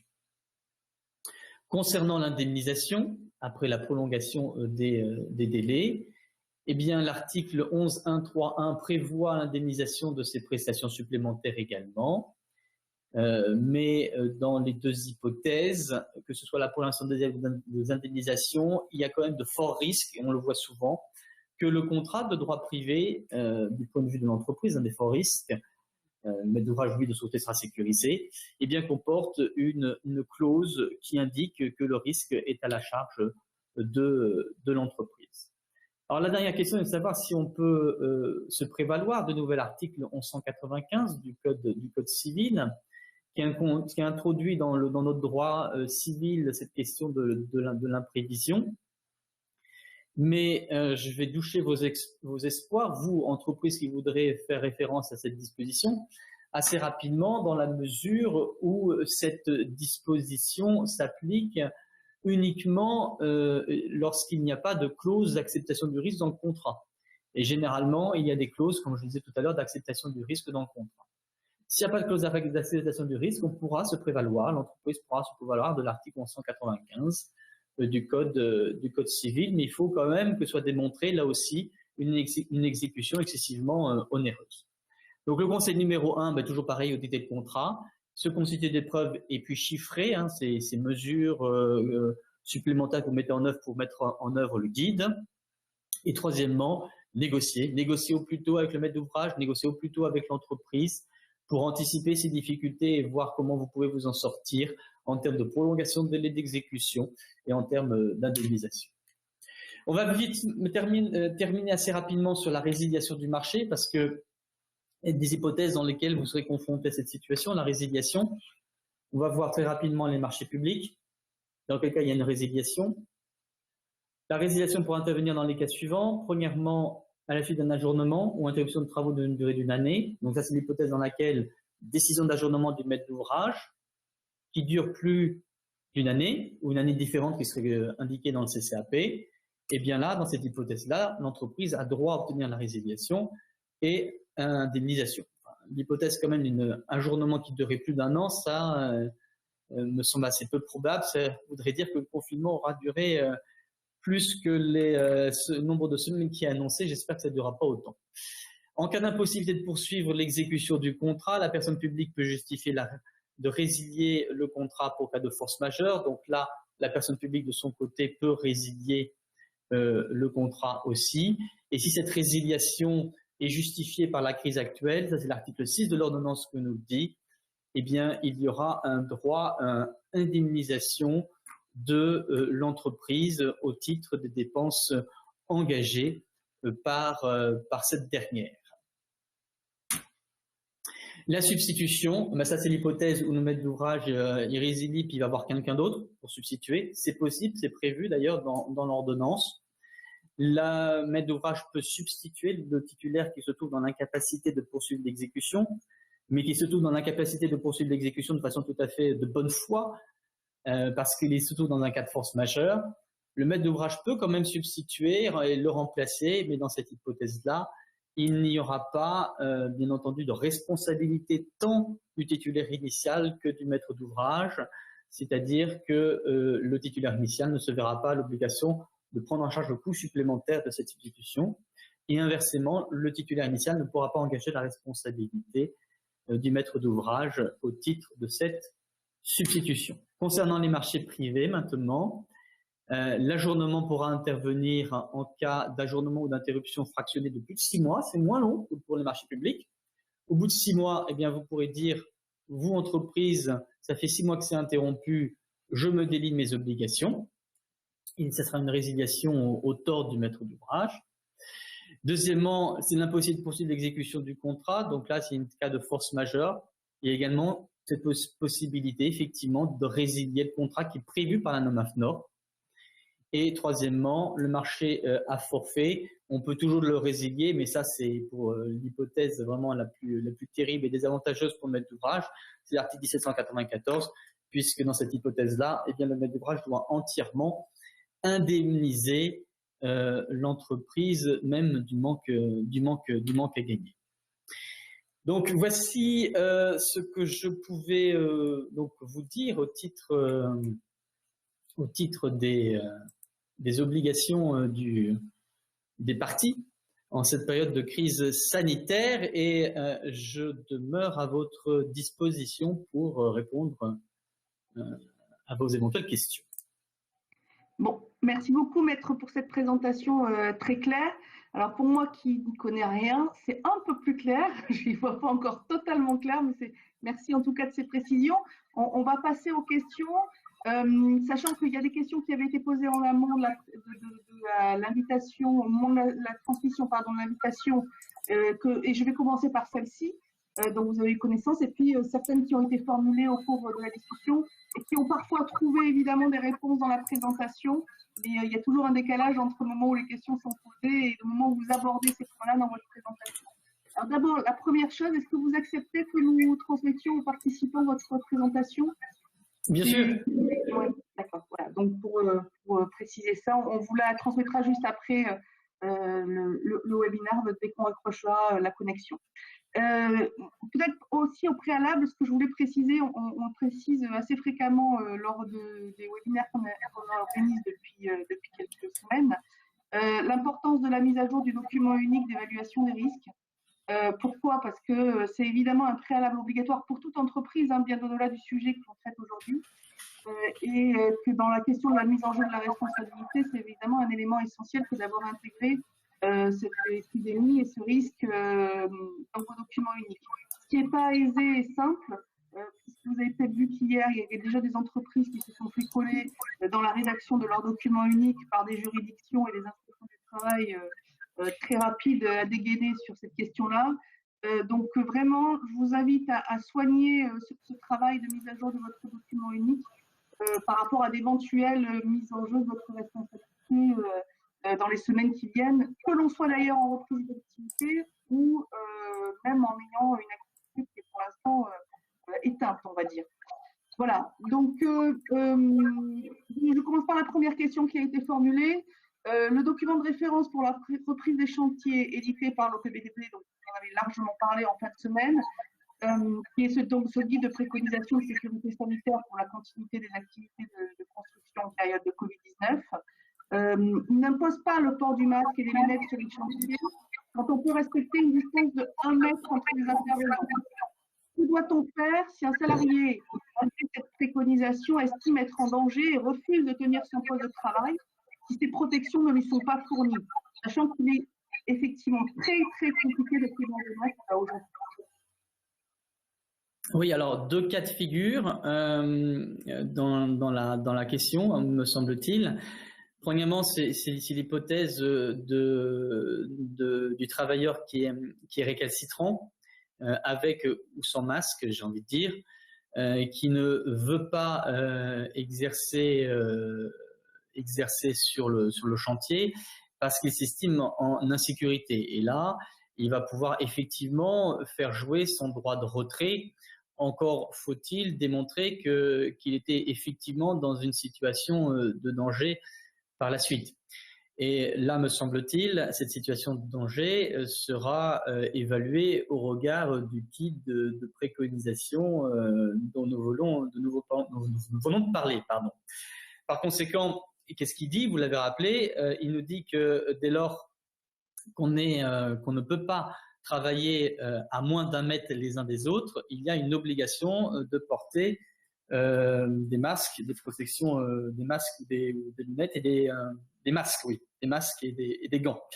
Et le guide nous dit très clairement que si jamais il y a une impossibilité de porter ces dispositifs, pour quelque raison que ce soit, parce qu'on ne peut pas les porter ou parce qu'on n'a pas pu fournir, eh bien, comme je vous le disais tout à l'heure, il faut stopper l'interruption du chantier. Et du côté de l'entreprise, pour démontrer qu'elle n'a pas de masque, il faudra qu'elle démontre très concrètement qu'elle a été dans l'impossibilité de se fournir en masque. Donc très concrètement, il faudra qu'elle démontre qu'elle a effectué des démarches pour tenter de se fournir en masque. Et c'est uniquement dans l'hypothèse où elle arrive à démontrer qu'elle était dans l'impossibilité de se fournir en masque, elle pourra invoquer la force majeure.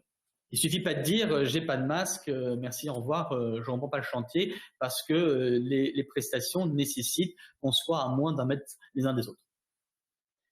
Et deuxièmement, on n'envoie pas les travailleurs, bien sûr, sur le chantier à moins d'1 mètre les uns des autres sans masque.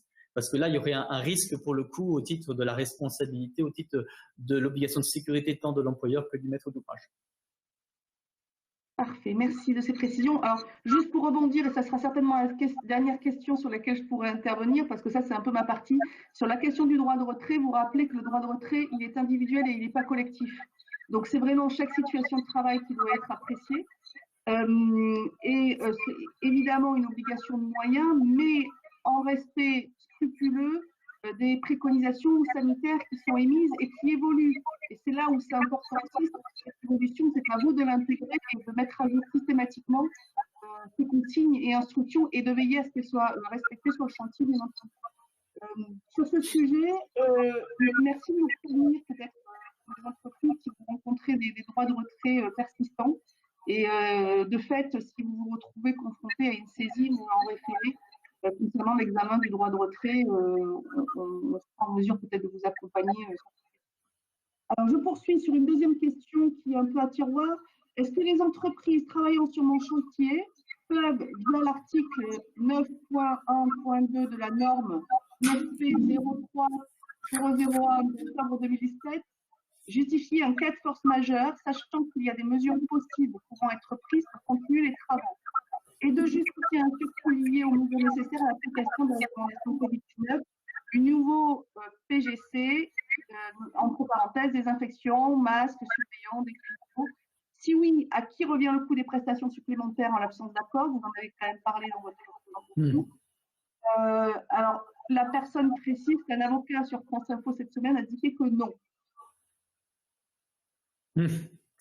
Voilà. Alors, la force majeure qui est prévue par la norme NFP 03001 peut être invoquée, mais il faut pouvoir démontrer de façon concrète que l'entreprise est effectivement dans l'impossibilité de poursuivre les travaux dans le cadre des préconisations du guide. Donc, il faut que l'entreprise démontre très concrètement, là encore une fois, qu'elle ne peut pas, sur ce chantier, au regard de telle ou telle considération, mettre en œuvre les préconisations du guide. Et c'est uniquement dans cette hypothèse, et s'il arrive à démontrer, à faire cette démonstration, que la force majeure pourrait être invoquée. Et là, effectivement, vous allez me dire, c'est vraiment une question d'appréciation. Et il y a effectivement un risque de contentieux à venir sur l'appréciation de cette impossibilité de mettre en œuvre les préconisations du guide. D'où l'intérêt de tout un consensus et une démarche un peu collaborative et de discussion et d'un accord en amont dans le cadre de la planification entre les intervenants afin de déterminer ensemble s'il est possible de poursuivre le chantier en mettant en application ces préconisations. Et c'est uniquement dans l'hypothèse où ce n'est pas possible qu'on pourra invoquer la force majeure. Alors, il paraît qu'on entend assez mal. J'essaie de me rapprocher un maximum du micro. La question suivante qui est posée est le maître d'ouvrage qui valide un PGC proposé par son bureau de contrôle lié au Covid-19 est-il responsable de l'exécution du plan par les entreprises? Sinon, quelle est sa responsabilité? Si oui, dans quelle mesure il doit agir pour faire le nécessaire, pour assurer la continuité des travaux? Et est-ce qu'il peut obliger ces entreprises de continuer à travailler sous peine de pénalité de retard? Alors, le maître d'ouvrage a une obligation générale de sécurité sur son chantier. C'est sur lui que pèse cette obligation. Mais comme on l'a vu tout à l'heure, il n'a pas de compétences particulières en la matière. Donc, qu'est-ce qu'il fait? Il délègue.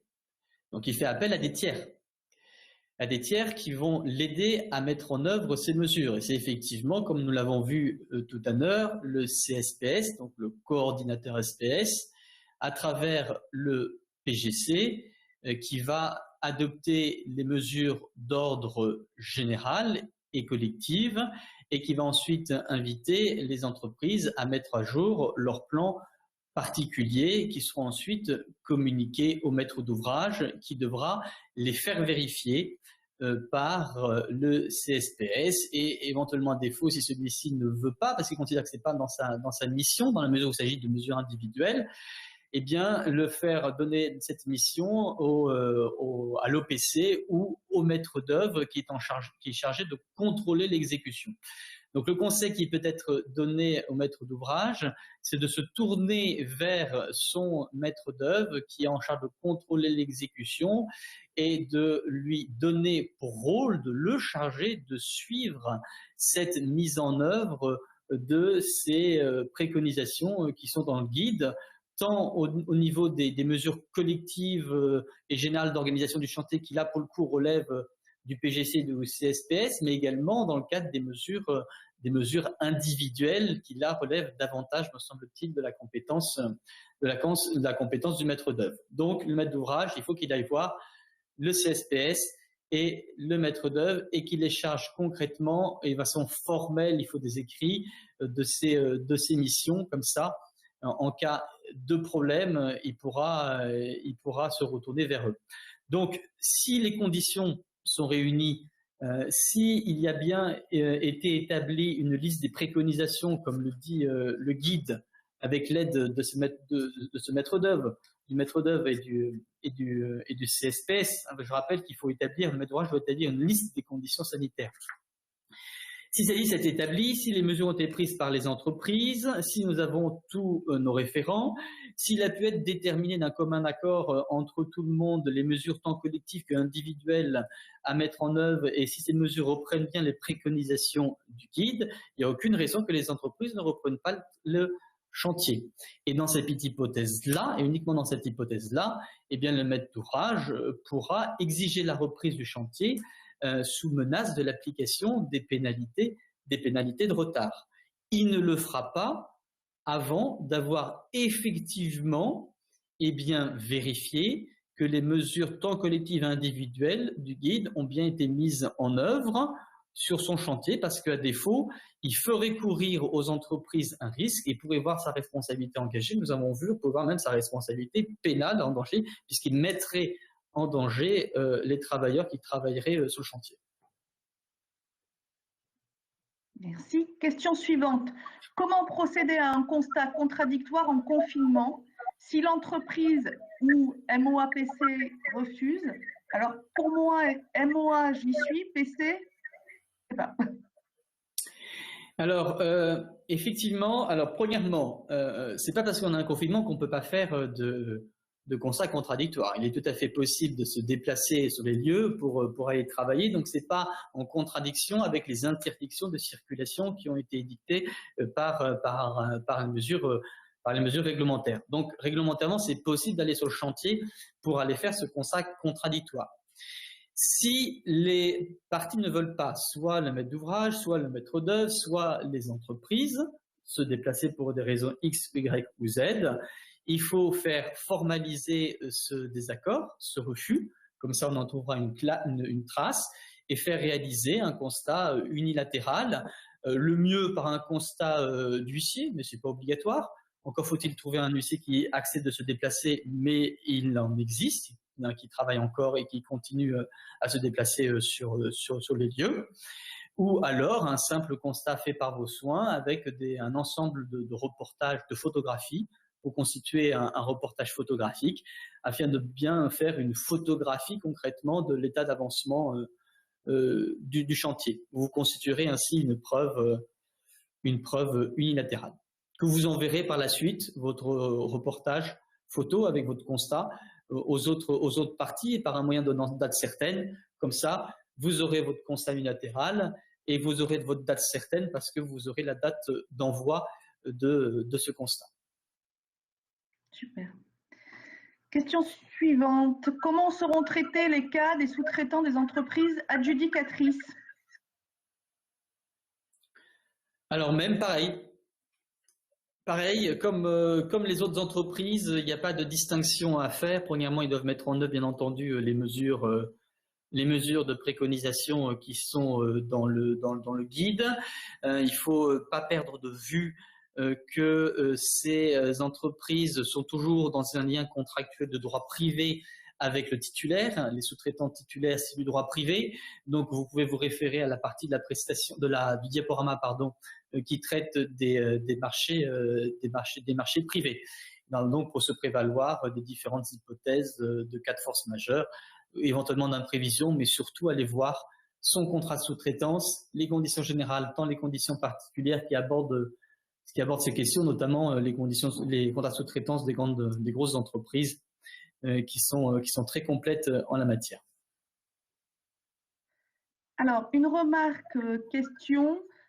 Il semblerait que vous étiez dans le chapitre 1 quand la question a été posée, qu'il y a peut-être des particularités concernant les CCMI, les contrats de construction de maisons individuelles, si j'ai bien compris, qui seraient particulières peut-être? Alors, je n'ai pas étudié cette question. Effectivement, j'ai vu passer qu'il y avait quelques particularités concernant les CCMI, mais d'une façon générale, c'était applicable. Je vous compléterai le diaporama sur quelques mots sur les contrats de maison individuelle. Très bien, super. Les changements horaires planning vont augmenter le coût des prestations. Oui. Heures décalées, parfois des interventions qui durent plus longtemps. Qui va payer ces coûts? Je crois que vous en avez parlé tout à l'heure, mais oui, on en a parlé dans la présentation. Les coûts supplémentaires, c'est vraiment une question, un gros point d'interrogation parce qu'on ne sait pas. On ne sait pas parce que ça peut être facturé au titre du compte prorata, comme on l'a dit. On peut dire que c'est de l'imprévision, donc demander la rémunération au maître d'ouvrage, si ces coûts sont vraiment importants. Donc, il n'y a pas de règles qui s'appliquent actuellement qui soient définies. En l'absence de règles qui soient définies pour éviter l'insécurité ou l'incertitude, le conseil qu'on donne dans le cadre de la présentation, c'est de négocier. C'est de négocier et faire preuve de bonne volonté, de consensus dans cette situation exceptionnelle. Et qui dit négocier, dit transaction, dit concession réciproque. Il faut essayer de faire preuve de bonne volonté et dans un esprit constructif. Sinon, ça partira au contentieux avec beaucoup d'incertitudes parce que justement les règles ne sont pas claires à ce stade. Ok. Toujours une question qui rejoint le droit de retrait et surtout la reprise des chantiers après le confinement. Sur le droit de retrait, on en a parlé un tout petit peu tout à l'heure. C'est vrai que c'est un peu soumis à l'appréciation des règles telles que dictées par les guides.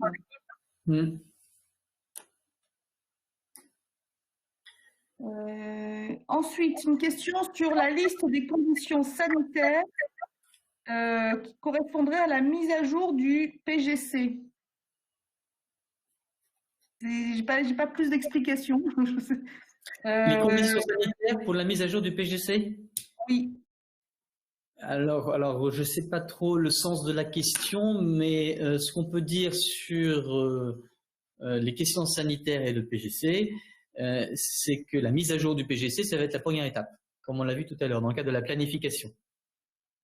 La première étape pour prendre en compte les préconisations du guide, eh bien, c'est de mettre à jour le plan général de coordination qui concerne les mesures générales et collectives sur le chantier. Et c'est sur la base de ce PGC mis à jour que les entreprises mettront à jour à leur tour leur PPSPS sur la base du plan de continuation qu'elles ont dû élaborer dans les 15 derniers jours. D'accord. Okay. Bon. Voilà, c'était surtout sur l'obligation, en fait, la personne précise de mettre à jour la liste des conditions sanitaires qui doit correspondre à la mise à jour du PGC. C'était plus dans ce sens-là, mais bon, je crois que vous l'avez intégré. Oui, effectivement. Alors, si on reprend exactement les termes de la question, ça fait référence à cette obligation, parce que je vous rappelle, hein, l'obligation du maître d'ouvrage, c'est d'établir, de formaliser une liste des conditions sanitaires. Et ça, c'est vraiment la question, mais qu'est-ce que ça veut dire? C'est quoi cette liste des conditions sanitaires qu'il doit élaborer? C'est en page 2, premier paragraphe, en haut du guide. Pour chaque opération, quelle que soit la taille, le maître d'ouvrage formalise, après analyse le cas échéant par le maître d'œuvre et le coordonnateur SPS, en accord avec les entreprises intervenantes, une liste des conditions sanitaires afin de s'assurer que les différents acteurs pourront mettre en œuvre et respecter dans la durée les directives sanitaires générales et les consignes complémentaires édictées dans ce guide. Donc, on a l'impression que quand même, ça va au-delà du PGC. On a effectivement le PGC qui concerne, comme je vous disais tout à l'heure, les dispositions générales et collectives, mais le guide, lui, il contient des préconisations qui sont beaucoup plus particulières, qui vont au-delà du PGC, puisque ça concerne les entreprises elles-mêmes. C'est des mesures qui sont individuelles. Et là, on nous dit que le maître d'ouvrage doit établir cette liste des conditions sanitaires. Donc, on suppose qu'en fait, le maître d'ouvrage doit définir les modalités de mise en œuvre de ces préconisations. Donc, il doit très concrètement, comme on l'a dit tout à l'heure, interpeller et faire travailler le CSPS et le maître d'œuvre pour que les mesures individuelles soient prises par les entreprises et par chacune des entreprises. Et ce qui serait bien, c'est de formaliser, pour coller au mieux, un document unique, faire formaliser par le maître d'œuvre, un document pour formaliser, pour répondre à ces conditions de formalisation, qui va énoncer les actions qui ont été mises en œuvre et les décisions qui ont été prises pour mettre en œuvre concrètement les préconisations du guide. Mais la formalisation concrètement, à quoi ça correspond, on n'a pas d'indication à ce stade. D'accord. Alors, j'ai une dernière question formulée pour le moment. Donc, ces contraintes supplémentaires, on l'a dit, vont avoir un coût sur la modification du PGC et du PPSPS. Les marchés seront modifiés par avenant. Qui prend l'initiative de la modification du marché par avenant? Est-ce que c'est le MOA? Oui, alors, essayer de mettre comme il veut, le maître d'ouvrage, il peut attendre parce que comme il risque de payer derrière, il n'a peut-être pas envie forcément de modifier, mais en même temps, c'est intéressant de prendre les devants et d'anticiper les questions et d'en discuter. C'est sûr qu'il faudra des avenants vont être demandés par tous les acteurs. Moi, je pense aux entreprises, on a parlé beaucoup des entreprises, mais pas seulement. Le maître d'œuvre aussi va avoir du boulot supplémentaire, il pourra peut-être exiger un avenant à son contrat. Le CSPS aussi va peut-être avoir envie d'avoir un complément de rémunération parce qu'il va avoir du travail supplémentaire. Donc l'initiative, c'est ceux qui ont intérêt, ceux qui ont le plus intérêt, c'est ceux qui veulent obtenir des rémunérations complémentaires, si tant est qu'elles puissent être obtenues, comme on l'a vu tout à l'heure. Donc c'est plus à ces différents intervenants d'aller voir le maître d'ouvrage en disant il faudrait peut-être qu'on régularise un avenant. Le maître d'ouvrage, de son côté, peut y voir également un intérêt à prendre les devants, justement pour limiter la casse ou même fermer la voie à toute une demande indemnitaire complémentaire, parce qu'en considérant que les prestations supplémentaires ne sont pas importantes et que les contrats disposent de clauses qui font supporter aux entreprises ce type de risque. Donc ça se sera au cas par cas en fonction des contrats. Super. Bon, bah écoutez, c'est parfaitement clair. Je pense que toutes les questions ont été parcourues et abordées. Donc, j'espère que c'est le cas. N'hésitez pas en tout cas à nous faire vous remonter. L'occasion de remercier Maître Emmance encore une fois parce que pour ce travail et cet accompagnement que vous avez naturellement proposé. Merci beaucoup. Et puis on envoie très rapidement effectivement le support et vous pourrez retrouver ce webinaire qui a été enregistré sur les liens pour vous le repasser autant que de besoin. Maître, je vous laisse conclure si vous le souhaitez.